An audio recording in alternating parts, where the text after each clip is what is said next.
Ya saya ada Mhm, nanganin perusahaan BUMN lah yang oke. cukup besar, itu Mhm juga udah cukup lama. mhm mhm. Terus juga waktu itu penerbangan ada Citylink, ada Garuda, Iya. ya kan? Pernah saya pegang juga. Jadi Bapak darat juga, udara juga ya? Iya, Habis ini laut darat-darat. guys. Iya. Terus juga yang serem juga saya pernah tanganin.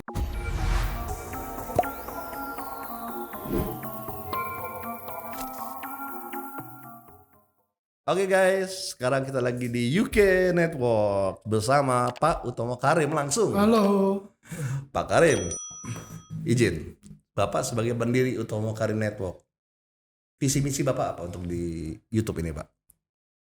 Kalau di YouTube ini sebenarnya kan ini saya melihat bahwa anak-anak muda sampai anak-anak, Ya, ya maksudnya umur 10 tahun atau remaja lah ya gitu.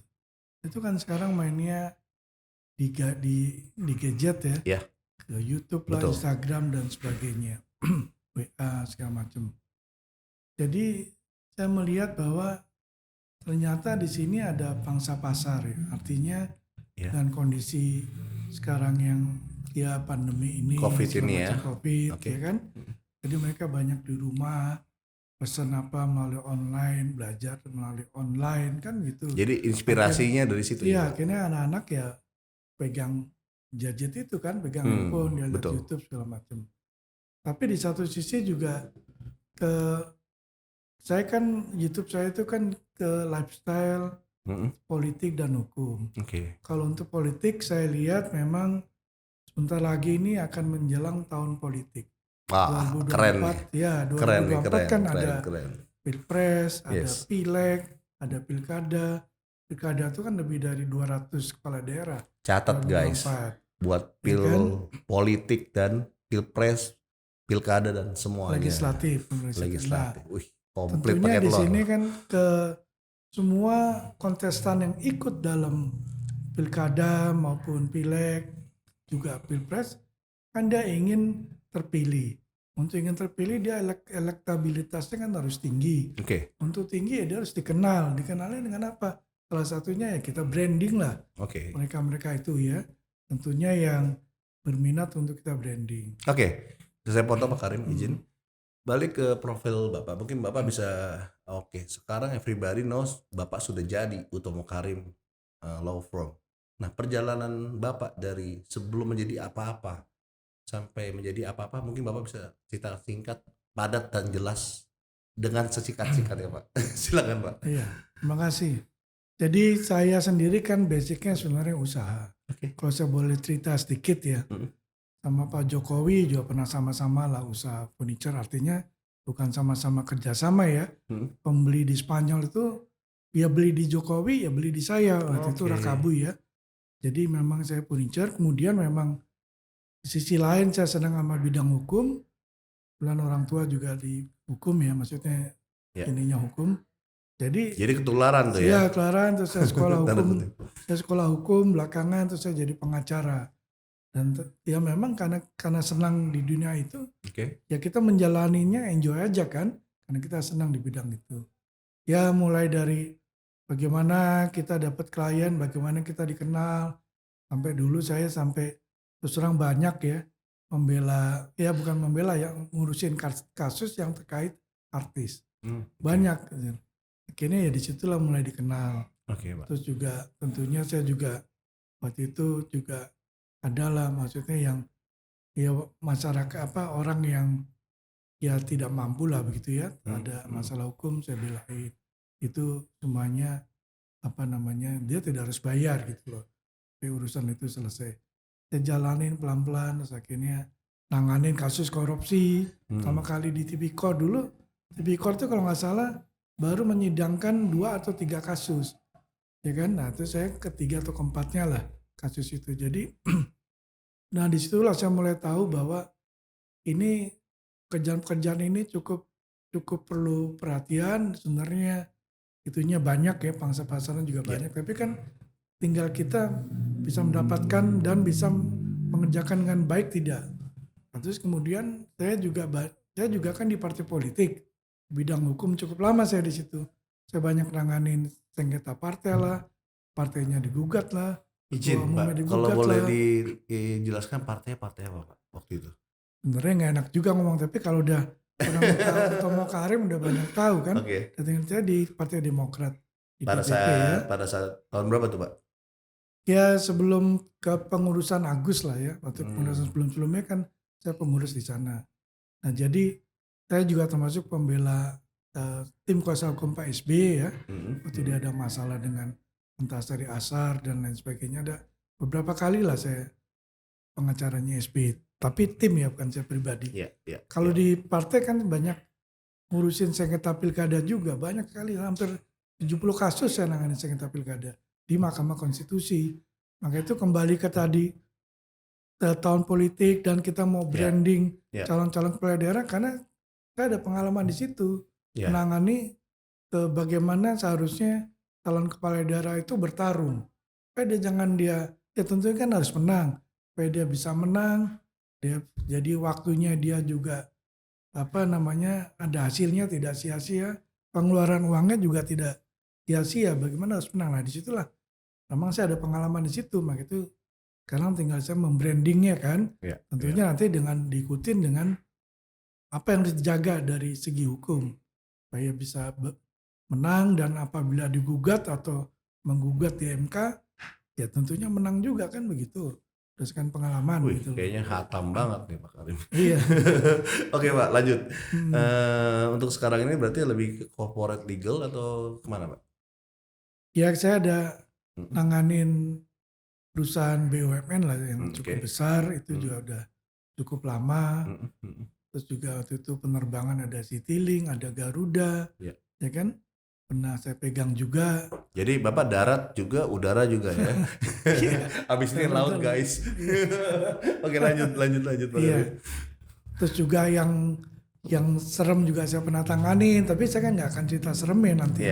Bahwa yang eksekusi mati kan saya nanganin, saya mendampingin 2 dari Brasil, 1 dari Nigeria.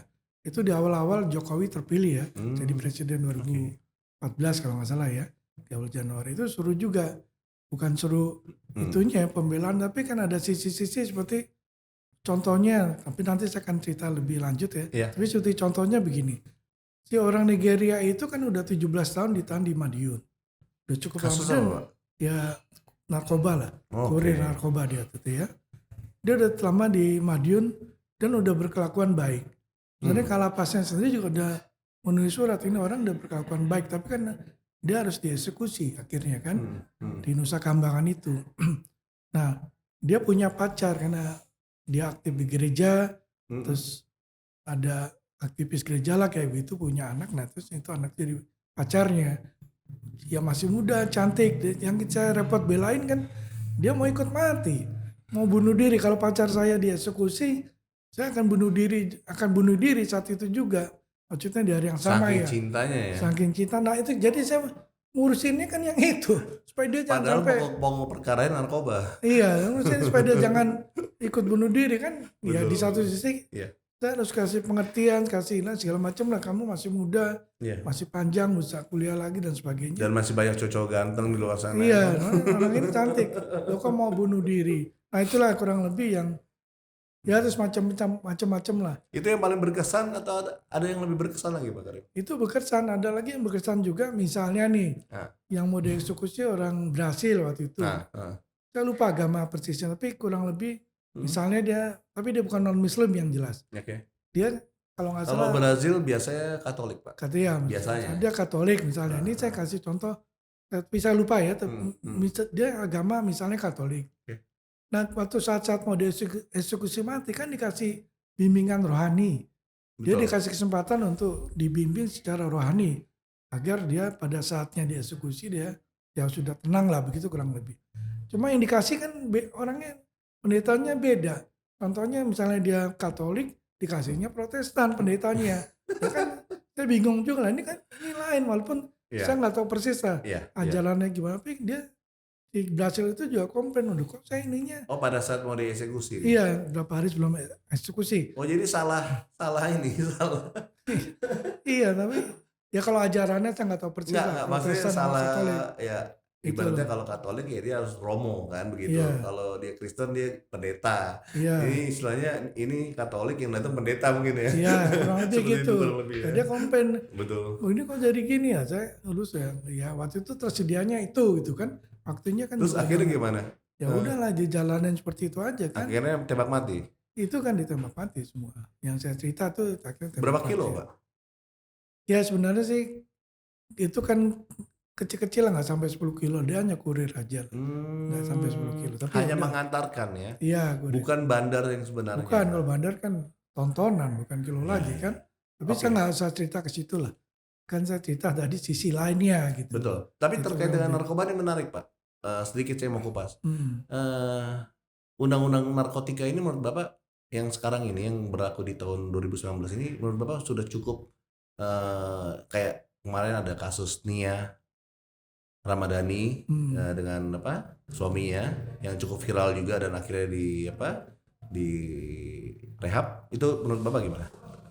Memang kan Tanggapannya? di dalam pasal itu kalau dia ada aturannya, tapi saya lupa persisnya kalau Hmm. dia nyimpan atau dia make cuma 0, sekian gram itu kan dikategorikan pemakai. Betul, di bawah 1 gram. Iya, Betul, dua Pak. satu. Itu Nah, kalau pemakai kan sabu-sabu. dia harusnya direhabilitasi. Hmm. Tapi kalau lebih dari itu artinya kan bisa dibilang dia pengedar. Nah, Tapi pengedar kan hukumannya lain, dia oke, harus masuk penjara saya gitu. potong sedikit Pak. Hmm. Tapi yang terjadi sekarang di kepolisian itu mereka nggak peduli. Bahkan yang kasihan ini yang kalangan bawah ini malah langsung dipenjara sehingga penjara overload Pak sampai 60%. Dan itu saya cek di beberapa rutan dan lapas 60% lebih itu diisi oleh pemakai narkotika. Dan ternyata di sisi lain pas saya investigasi ke dalam itu di salah satu rutan, saya nggak usah sebutkan rutannya, itu saya cek ternyata tempat paling aman untuk pakai narkoba tuh di penjara Pak. Nah ini di satu sisi overload karena narkoba, tidak ada asesmen dari BNN, jadi polisi main langsung P21 jaksa, pengadilan ketok di penjara gitu kan Pak, ada yang 2 tahun 3 tahun, ada yang 6 tahun seperti itu, tapi mereka merasa lebih nyaman di penjara. Ini gimana Pak? Kalau lebih nyaman di penjara itu kan bukan kita cerita asal ya. Memang kan ada faktanya. Betul, betul. Waktu itu kan kalau nggak salah orang itu udah ada eksekusi mati. Dia kan bikin pabrik atau memproduksi di penjara kalau nggak salah di Cipinang ya kalau nggak salah. Atau di mana lah. Si di Freddy dalam. juga itu. Ya, dia kan Freddy. produksinya. Artinya kan memang penjara itu kan paling aman. Artinya kalau mau digerebek polisi pun, polisi kan minta izin kepada Kanwil. Lapas atau Kanwil gitu. Betul. Nanti ya namanya kalau mau digerebek kan harusnya mendadak. Ya. Nah, kalau pakai izin dulu kan ya tahu Nah, sendirilah. ini guys, Begitu. salah satu undang-undang yang ada itu betul kata dari Pak Karim, itu polisi tidak bisa langsung untuk masuk ke dalam rutan karena harus ada permit izin. Nah, sedangkan begitu ada permit izin, itu kan bocor. Sehingga untuk menangkap di dalam itu ya zong. So, Zong. tapi itu nyatanya seperti Ya, itu. itu faktanya. Akhirnya kan di dalam lebih aman dan sebagainya. Dan yang saya Betul. agak protes cuma satu Pak, ini udah narkoba harusnya direhab ya, ini kok malah ditanggung nama negara Pak, untuk uang makan sehari kalau saya nggak salah ya, itu di level 10 Ya ribuan. memang itu harus diperbaiki kan berbekal dari kemarin yang lapas Tangerang kebakaran itu loh. Rupanya yang banyak meninggal, yang banyak jadi korban kan tahanan-tahanan narkoba itu. Tentunya di situ kan mungkin ada kurir kecil-kecilan, Iya. ada yang tadi pemakai gitu tapi dia masuk penjara. Ini kan banyak sekali itu yang meninggal kan, terpanggang di dalam selnya. Iya, Rupanya banyak kasus narkoba yang meninggal itulah korbannya. Ini kan suatu contoh bahwa ini harus diatur lagi dengan benar. Aturannya udah benar, tinggal penerapannya aja kan. penerapannya aja ya. Iya gitu loh. Oke Pak Karim, terakhir sebelum ya kita menutup podcast ini Pak, harapan Bapak ke depan, mungkin ada yang belum ini apa Pak untuk Indonesia dan untuk keluarga mungkin. Ya tentunya kalau untuk Indonesia ya saya sih melihat pemerintah sekarang udah baik. Walaupun dulu saya bukan pendukung Jokowi ya, tapi itu saya Tapi lihat. Bapak bukan pendukung, tapi Bapak dukung Jokowi nggak? Belum pernah terus terang. Enggak, dari hati dukung Jokowi enggak? Oh gitu. Tidak, Oh tidak. tidak. Oh sama yang satunya Pak ya? Ya sama satunya. Karena kan saya tim hukum yang satunya lah Oke. bergabung. Tapi setelah melihat perjalanan, saya Nah, kan lama di Demokrat, saya ya, tahu lah waktu itu Pak SBY. Ya gimana kita kan bisa ya. membandingkan gitu. Ini Pak Jokowi luar biasa lah. Nah, Gitu. sebentar Pak, menarik nih. Apakah Bapak akan pindah partai? Ada rencana? Ya memang kan kalau politikus itu kan tidak boleh yang benar ya. Mm-mm. Tidak boleh kayak ini apa namanya mati harus sama itu udah mau kemana-mana kan kita harus bisa lihat Dinamis. dinamis, bisa lihat situasi. Politik kan cuma apa sih intinya ingin kekuasaan, ingin Sarana jabatan, ya. sarana kan Ya. itu. Ya kalau cuma mau satu partai ini begini-begini ya saya rasa bukan politikus yang benar itu. Oke. Gitu. Dari Big Four aja Pak. Itu kan ada PDIP, ada Golkar, ada Gerindra, dan satu lagi saya lupa Pak. Bapak rencana mau masuk yang mana Pak? Ya kalau rencana boleh aja ya, tapi kan kalau diterima atau enggak kita kan nggak Ini tahu. mungkin kan akan ditonton Pak. Ya kan? Ini kan mungkin ditonton oleh ketua umum, mungkin oleh sekjennya. Jadi mungkin Iya. Bapak bisa sampaikan Saya inginnya sih pindah ke PDIP ya. PDIP. PDIP ya mudah-mudahan bisa Oke. masuk ke sana kan begitu. Ya Pak Hasto, semoga dengar. Pak Eriko, Wakil Sekjen, juga semua ketua DPP, Pak Jarot, juga Ibu Mega, semoga mendengar pikiran dari Pak Karim untuk mengabdi di PDIP. Amin, alhamdulillah Oke. ya. Terima kasih Pak Karim Ya. untuk podcastnya. Assalamualaikum warahmatullahi wabarakatuh. Waalaikumsalam warahmatullahi wabarakatuh. Amin. Salam buat Jack Lapian. Oke, network.